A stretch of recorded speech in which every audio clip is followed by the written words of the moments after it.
यदि संसार में आपको भव सागर से पार जाना है और जिंदगानी सफल बनानी है तो काम करते रहो और नाम ना भूलो। कैसे नाम जपें काम के समय मैं करके बताता हूं। कैसे करना चाहिए। सबसे पहले जब हम सोकर उठें तो हमें क्या करना चाहिए।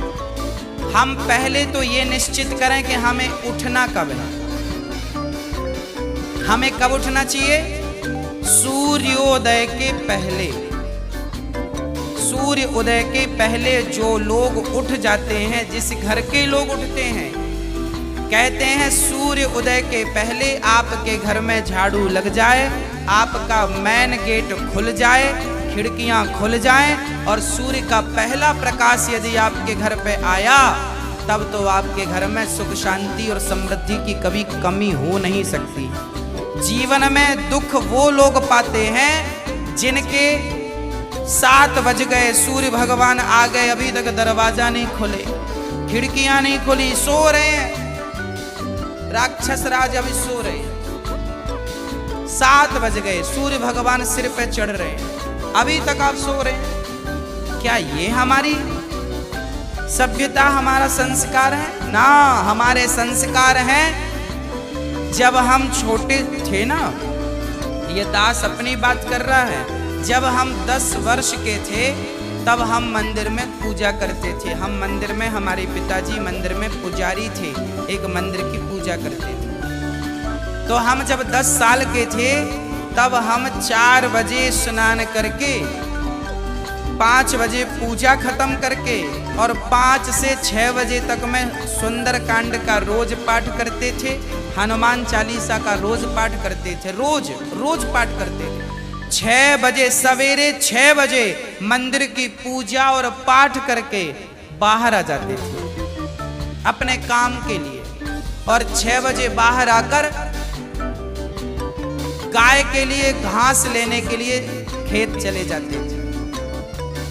चारा काट करके गाय को खिलाते थे, फिर नाश्ता करते थे, फिर रोटियां, नाश्ते में रोटी और अचार खाते थे। हाँ, कभी गुड़ भी खा लेते थे रोटी के साथ। ये दिनचर्या थी। पहला काम हमारा भगवान को धन्यवाद देना होना चाहिए, गौ सेवा होनी चाहिए। ये हमारे संस्कार, हमारा रक्त, हमारे रक्त में है। ये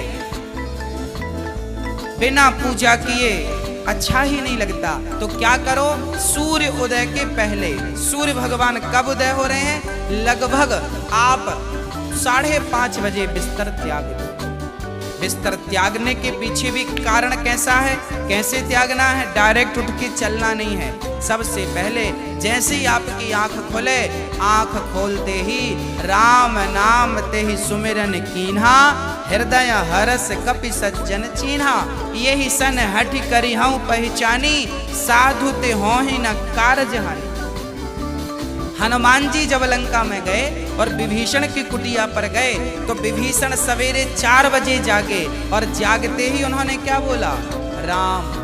अर्थात आप जब जागें तो जागते ही राधे कृष्ण, सीताराम, श्रीमन नारायण, भगवान का नाम हरे कृष्ण कृष्ण कृष्ण हरे जपें। भगवान का नाम लेते हुए बिस्तर से उठें, उठकर बैठ जाएं। बिस्तर पे सीधे पड़े थे, उठ के बैठ गए।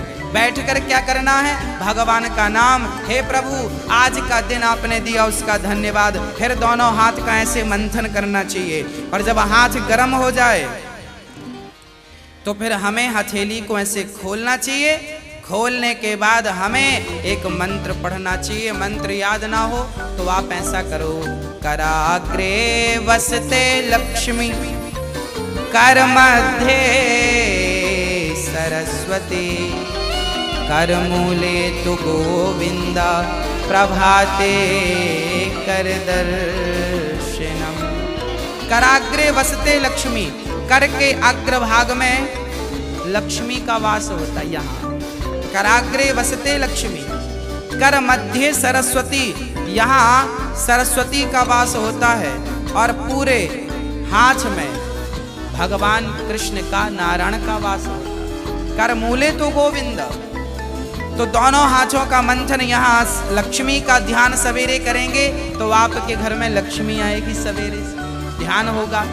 सरस्वती का चिंतन करेंगे तो आपकी वाणी से दिन भर कोई गलत शब्द नहीं निकलेगा, गलत वाक्य नहीं निकलेगा, गलत विचार नहीं निकलेंगे, आपकी वाणी से कोई दुखी नहीं होगा। और गोविंद का ध्यान करेंगे, मेरे नारायण मेरे कृष्ण का ध्यान करेंगे तो आपको सब कुछ मिलेगा।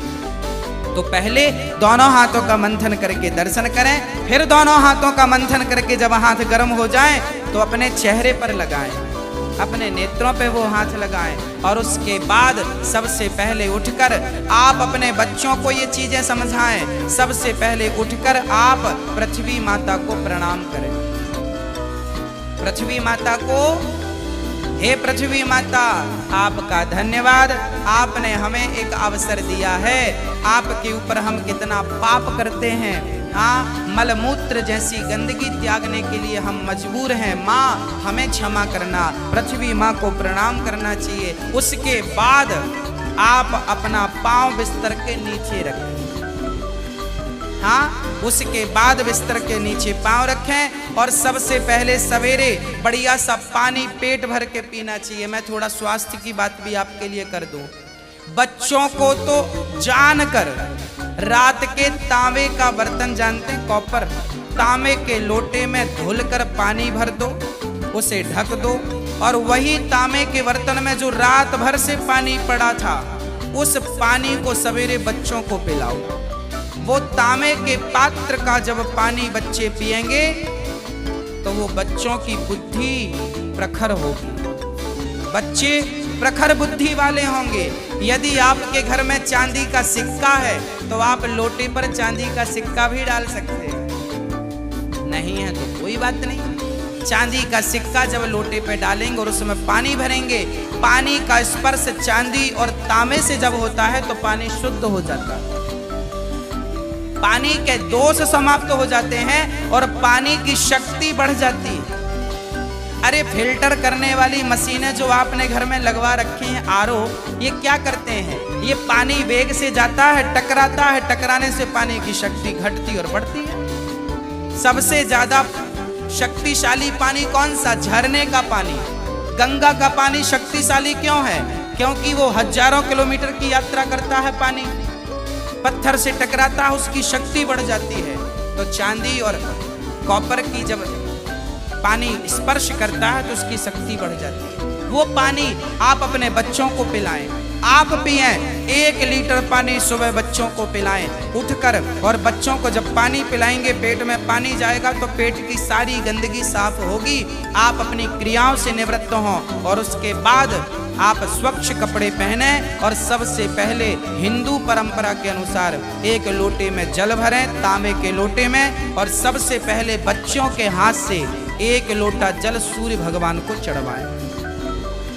जिसकी बुद्धि बिल्कुल शून्य है, जिन बच्चों की बुद्धि कम है या शून्य है, ऐसे बच्चे यदि जल चढ़ाएं तो उनकी बुद्धि प्रखर हो जाती है सूर्य नारायण की कृपा से। आप सभी बच्चों को, हम सब हिंदुओं को, चाहे वो स्त्री हो या पुरुष हो, बालक हो या बालिका हो, सबको सूर्य भगवान को जल चढ़ाना चाहिए। कैसे चढ़ाएं? ओम सूर्याय नमः, आदित्याय नमः, भौमाय नमः, खगाय नमः, भास्कराय नमः। सूर्य भगवान के 12 नाम आप ले लीजिए और जल चढ़ाइए, सूर्य भगवान को प्रणाम कीजिए। खड़े खड़े 7 बार घूम जाइए, प्रदक्षिणा कीजिए।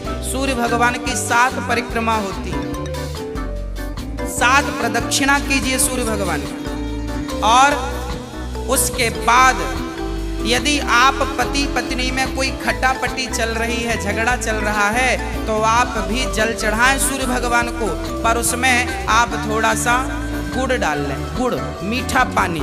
जब मीठा जल चढ़ाएंगे सूर्य भगवान को तो आपके रिश्तों में मिठास बनी रहेगी। और मैं आपको बता दूं कि आप अपने बच्चों को जो जल चढ़वाएं वो सादा जल ना चढ़वाएं, उसमें थोड़ी कुमकुम डाल लो, रोली लाल कर लो पानी को, लाल पानी सूर्य भगवान को चढ़ाओ। रंगीन पानी सूर्य भगवान को, या चंदन घिस के डाल लो, एक केसर का पत्ता डाल लो। ऐसा रंगीन पानी जब सूर्य भगवान को चढ़ाएंगे तो आपके जीवन में भी नाना प्रकार के भक्ति के रंग, प्रेम के रंग, ज्ञान के रंग चढ़ेंगे। हाँ, तो सूर्य भगवान को प्रणाम करो।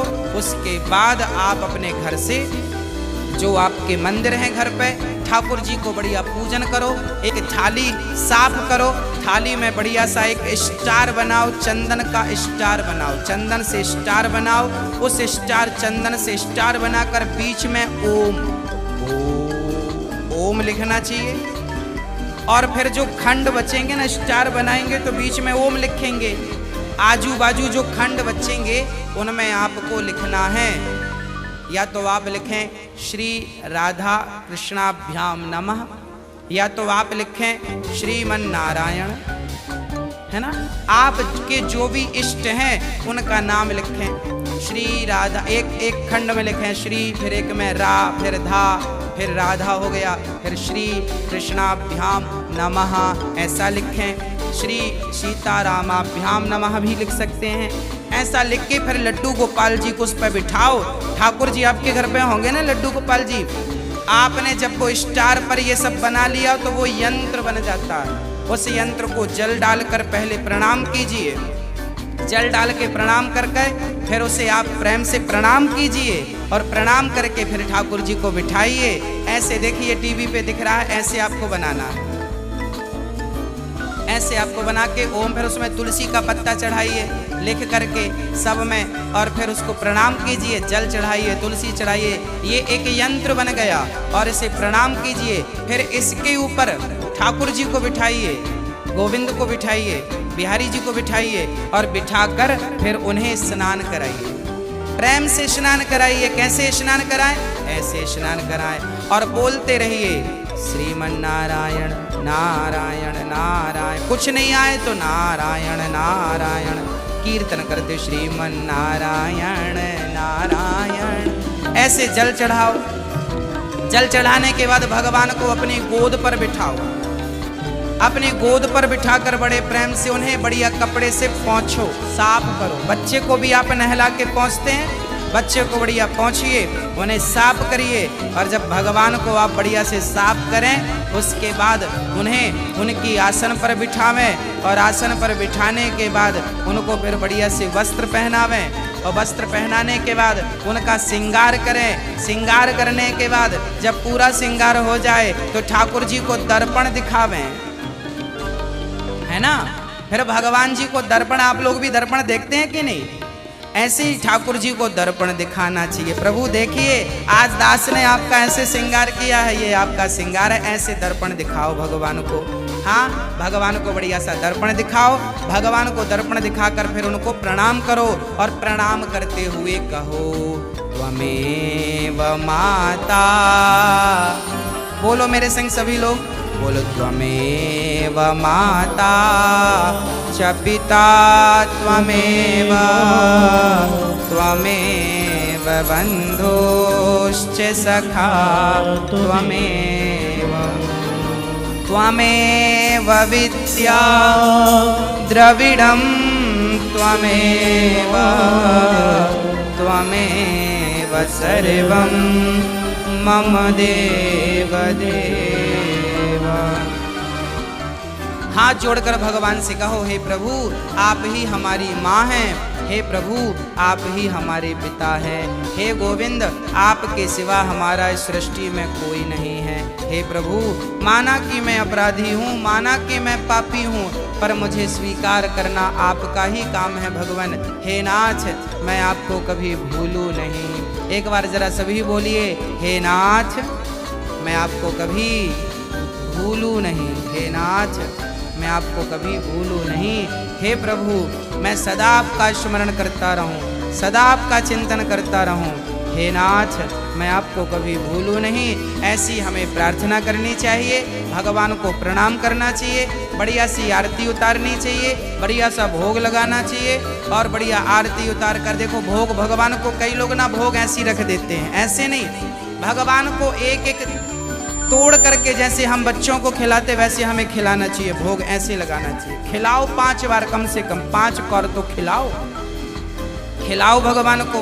खिलाने के बाद फिर आचमनी से जल घुमाओ, भगवान को पानी पिलाओ, है ना, पानी पिलाओ भगवान को, बढ़िया पानी पिला के उनका मुंह पोंछो बढ़िया कपड़े से, ऐसे मुंह पोंछो भगवान जी का। मतलब भगवान को अपनी तरह प्यार करना, बालक की तरह प्यार करना। माँ यशोदा क्या करती, गोद में बिठाती, खिलाती पिलाती, मुंह पोंछती थी। हमें भी वही स्नेह रखना भगवान। भगवान प्रेम की तो भूखे हैं। वो वस्तुओं के सोना चांदी जिनके पांव लक्ष्मी दबा रही है, उन्हें हम क्या पैसा देंगे, उन्हें हम क्या सोना चांदी देंगे। भगवान प्रेम चाहते हैं, सोना चांदी नहीं चाहते। प्रेम से कोई पत्रम पुष्पम फलम तोयम यो में भक्त्या प्रेक्षति, प्रेम से खिलाओ तो सही।